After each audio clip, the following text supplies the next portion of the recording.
عورتوں کو زندہ درگور کر دیا جاتا تھا، بچیوں کو زندہ درگور کر دیا جاتا تھا، عورتیں بازار کا سودا سمجھی جاتی تھی، عیش و عشرت کا اڈا رہتا تھا عورتوں کے یہاں۔ سینکڑوں لوگ ایک عورت سے شہوت نفسانی کرتے تھے، اور جب بچہ پیدا ہوتا تو آ کر اپنا چہرہ ملاتے تھے کہ کس کا بچہ ہو سکتا ہے۔ ایسا تاریخ دور تھا وہ، مگر اس تاریخ دور میں بھی کچھ ایسی مقدس پارسا عفیفہ عورتیں تھیں جو کبھی گناہوں کے قریب نہیں جاتی تھی۔ سب سے پہلے اسلام لانے والی متمول ترین خاتون جن کو نبی کونین کے زوجیت کا سب سے پہلے شرف حاصل ہوا ہے، اس امت میں سب سے پہلے جنہوں نے نبی کا کلمہ پڑھا ہے، اور اس امت میں سب سے پہلے جنہوں نے نبی کے اقتداء میں نماز ادا کی ہے، وہ ہے حضرت خدیجہ الکبریٰ رضی اللہ تعالیٰ۔ سب سے پہلے ایمان لائی، نماز عشاء غروب کے اقتداء میں سب سے پہلے انہوں نے پڑھا، اور اس کے بعد مولا علی نے نماز فجر ادا کی۔ عورتوں میں سب سے پہلے جو ایمان سے مشرف ہوئی وہ حضرت خدیجہ ہے۔ نماز پڑھنے والی اس امت میں عورتوں میں سب سے پہلے حضرت خدیجہ ہے۔ نبی کی زوجیت میں آنے والی سب سے پہلے حضرت خدیجہ ہے۔ ان کا نکاح حضور سے پہلے ابو حالہ ہند بن زرارہ سے ہوا تھا، جن سے 2 بچے پیدا ہوئے تھے، حالہ اور ہند۔ یہ دونوں نبی کریم صلی اللہ علیہ وسلم پر ایمان لائے اور صحابیت کے درجے سے سرفراز ہوئے۔ ابو حالہ کے انتقال کے بعد حضرت خدیجہ کا دوسرا نکاح ہوا عتیق بن عابد یا عتیق بن عیس سے۔ ان سے ایک لڑکی پیدا ہوئی، ان کا نام بھی ہند تھا، اور جب ان کا انتقال ہو گیا تو امام النبی دین سید المرسلین رحمت للعالمین کے زوجیت سے مشرف ہوئی۔ کیسے مشرف ہوئی؟ مکہ میں قید پڑا ہوا تھا، زبردست قید۔ آقا کائنات کی عمر مبارک اس وقت 25 سال تھی۔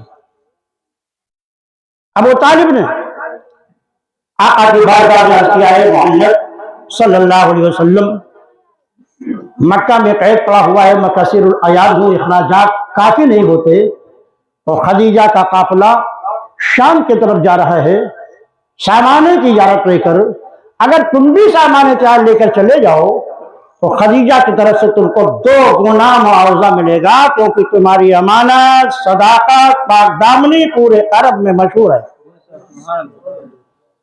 آقا نے عرض کیا چچا سے، بجائے اس کے کہ میں کہوں خدیجہ سے کہ مجھ کو بھیج دے، ہو سکتا ہے وہ خود ہی فرمائش کرے، اور حضرت خدیجہ کو کسی طرح اس بات کی اطلاع مل گئی۔ جب ان کو اطلاع ملی تو انہوں نے فوراً پیغام بھیجا کہ میں یہ نہیں سمجھتی تھی کہ آپ قافلے تجارت کے ساتھ جانا چاہتے ہیں، اگر آپ میرا سامان تیار لے کر شام جانا چاہتے ہیں تو تمام لوگوں کے مقابل میں آپ کو معاوضہ میں 2 گنا ادا کروں گی، کیونکہ آپ کی صداقت، آپ کی عفت، آپ کی پاک دامنی، آپ کی امانت پورے عرب میں مشہور ہے۔ سرکار نے تذکرہ کیا اپنے چچا ابو طالب سے، اور سامان تجارت کے ساتھ پیارے مصطفیٰ روانہ ہو گئے۔ اور میرے آقا جب قافلے تجارت لے کر چلنے لگے تو حضرت خدیجہ کے تمام سامان تجارت کے نگراں ان کے بڑے معتمد غلام تھے میسرہ کو بلاتی حضرت خدیجہ اور فرماتی، دیکھو تمہیں اچھی طرح معلوم ہے کہ تمہارے قافلے تجارت کے ساتھ محمد ابن عبداللہ بھی تشریف لے جا رہے ہیں، ان کی امانت و صداقت پورے عرب میں مشہور ہے، کبھی راستے میں ان کے حکم کی خلاف ورزی مت کرنا، غلامانہ انداز میں ان کے ساتھ چلنا۔ تاکید فرما دی۔ حضرت میسرہ قافلے تجارت کو لے کر شام کی طرف چل پڑے، اور اب راستے میں میرے آقا کے ارحاس اور کرامات دیکھی۔